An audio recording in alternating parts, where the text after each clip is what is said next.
Research report করতে গিয়ে আমরা যে যে বিষয়গুলোর উপরে আমরা আলোকপাত করব সেই বিষয়গুলোকে আমরা হাইলাইট করি আগে। তাহলে নাম্বার 1 যেটা জানবো আমরা সেটা হচ্ছে রিসার্চ রিপোর্ট কাকে বলে। ওকে, নাম্বার 2 এর কিছু পারপাস আছে, মানে কেন করা হয় রিসার্চ রিপোর্ট এটা বুঝবো। সেকেন্ড, থার্ড যেটা বুঝবো সেটা হলো এর কিছু বৈশিষ্ট্য থাকে। রিসার্চ হলো একটা প্রসেস আর রিপোর্ট হলো তার ফল, যদি এরকম বলি। ঠিক যেমন করে হিট আর টেম্পারেচার, হিট কি, হিট হলো কারণ আর টেম্পারেচার হলো তার ফল। ওকে, তো রিসার্চ হলো, রিসার্চ প্রসেস হলো কারণ আর রিসার্চ রিপোর্ট হলো তার ফল। রিসার্চ প্রসেসটাকে উপস্থাপন করার যেমন একটা রূপ হলো রিসার্চ রিপোর্ট, ঠিক তেমনি থিসিসও হতে পারে অথবা ডিসার্টেশন হতে পারে, মানে আফটার ডুইং রিসার্চ। ওকে, আমরা যে আউটকামগুলো পাবো সেগুলোকে একটা রিটেন ফরম্যাটে ডেসক্রাইব করব। তো রিটেন ফরম্যাটে মানে লিখিত উপায়ে, আমরা সেগুলোকে লিখিত উপায়ে বর্ণনা করব। Okay, understanding clear? Okay, research report is a well crafted textual description of research processes. এটা কিন্তু একটা ট্যাঞ্জিবল ফর্মে হয়, মানে রিসার্চ রিপোর্ট অবশ্যই একটা ট্যাঞ্জিবল ফর্মে থাকে। মানে এটা তো রিটেন মানে তো একটা প্রিন্টেড হবে, আমি এটা সফট কপিতে করতে পারি, বাট এটার একটা হার্ড কপি থাকা দরকার। বা ডেফিনেশনটাকে দাঁড় করানোর জন্য আমি আমার ডায়াগ্রামটাকে এক্সপ্লেন করি যাতে করে আন্ডারস্ট্যান্ডিংটা লেভেলে পৌঁছাই। ওকে, তো আমি দুটোর বক্স নিয়েছি। তো আমি এখানে লিখেছি what have done during research.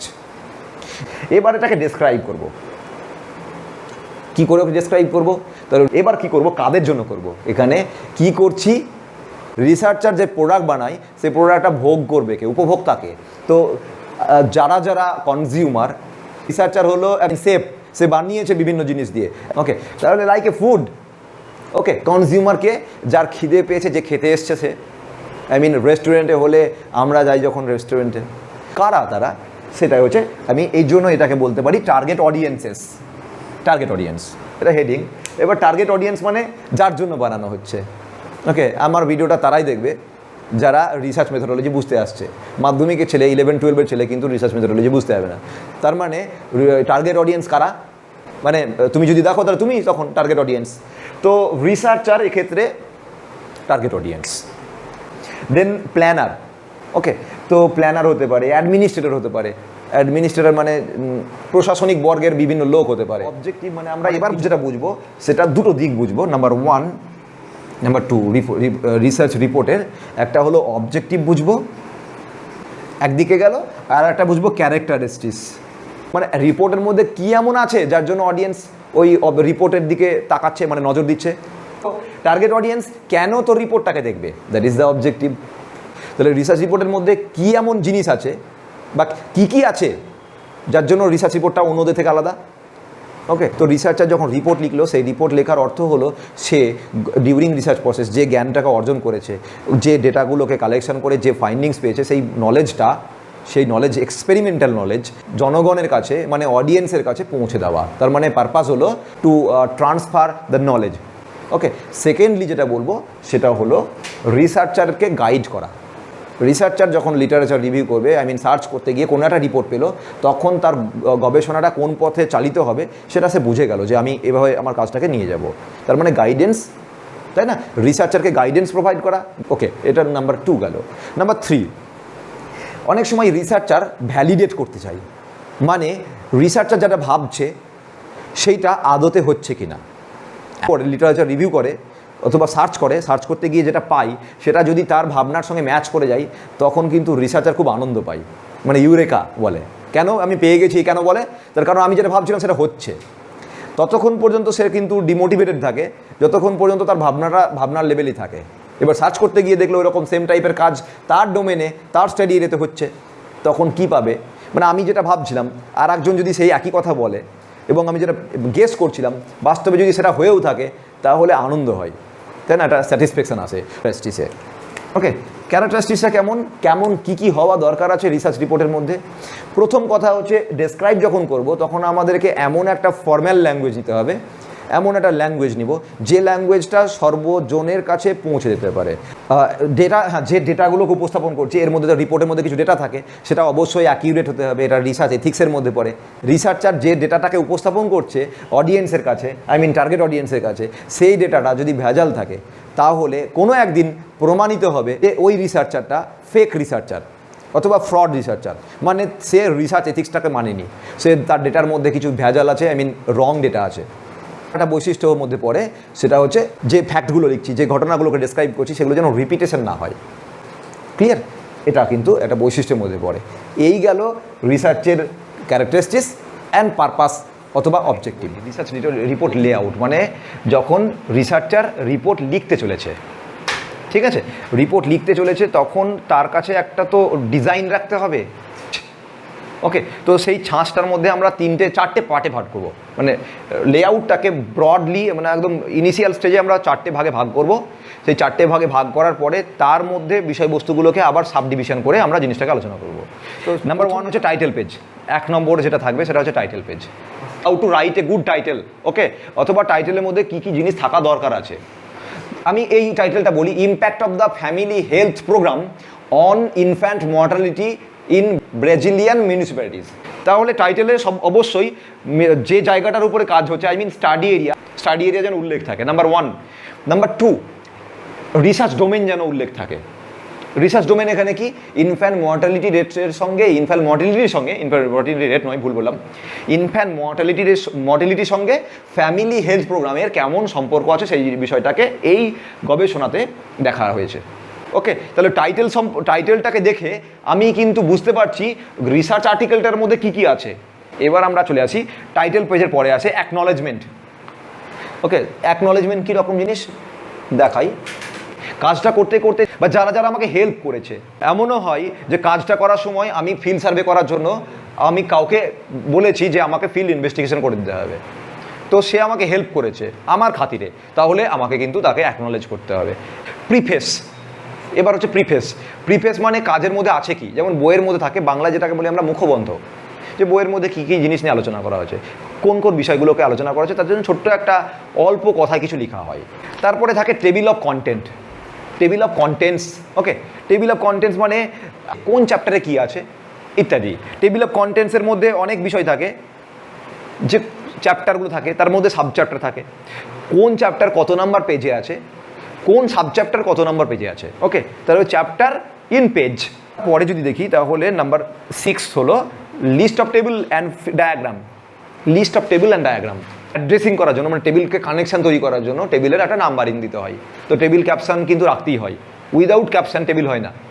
এবার সেই টেবিলটা কত নম্বর পেজে আছে সেটা দেখায়। তাহলে এই বিষয়টা যেমন টেবিলের জন্য হতে পারে, তেমনি ফিগারের জন্য হতে পারে। আমি একটা এক্সাম্পল দেখাচ্ছি, এখানে লিস্ট অফ দ্য ফিগার্স আছে, লিস্ট অফ দ্য ফিগার্সে লেভেল আছে, ফিগার 1.1 লেভেল।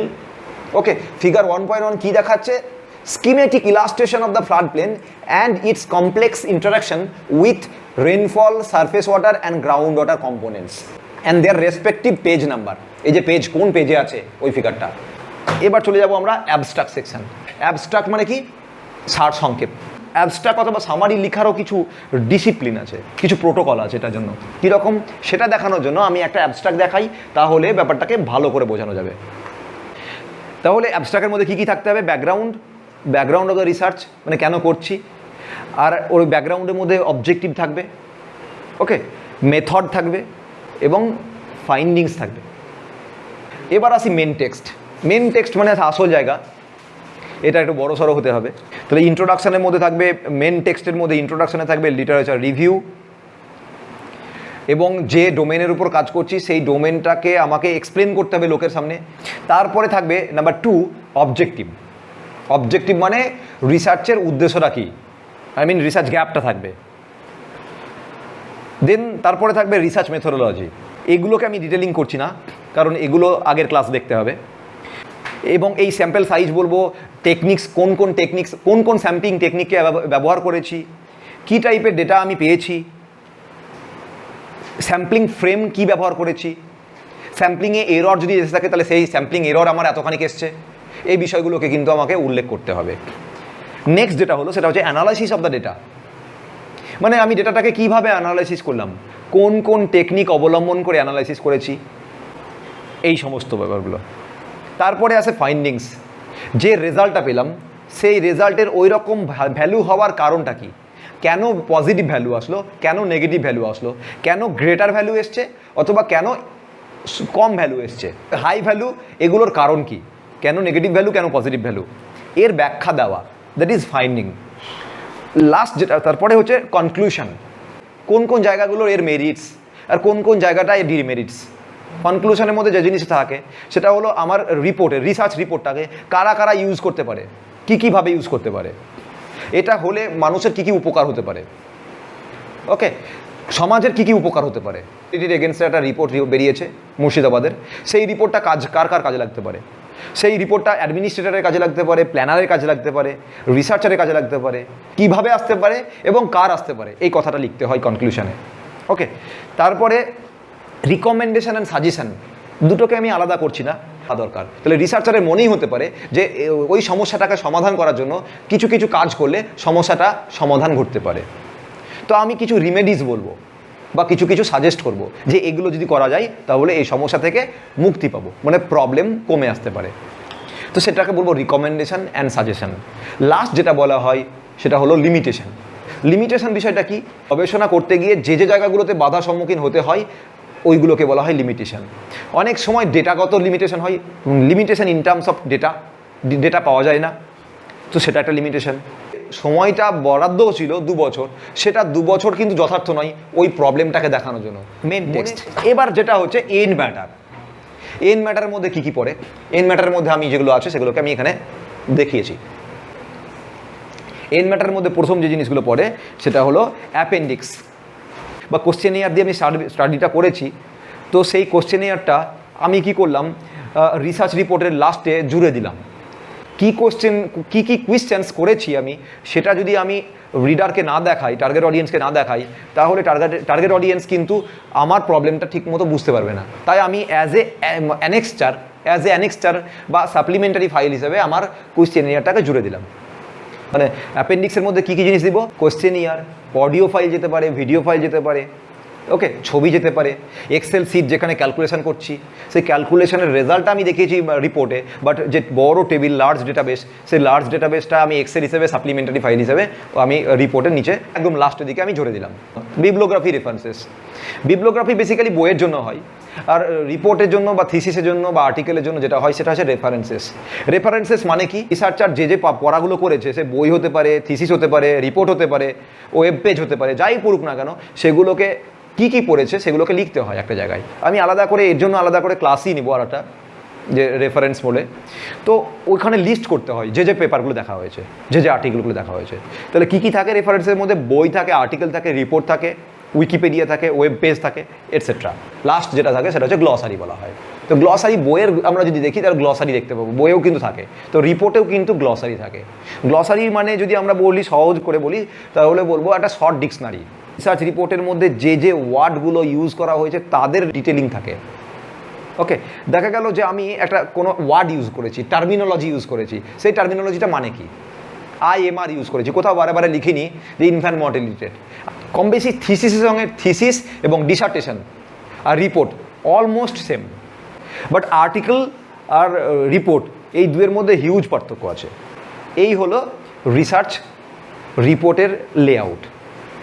ক্লিয়ার?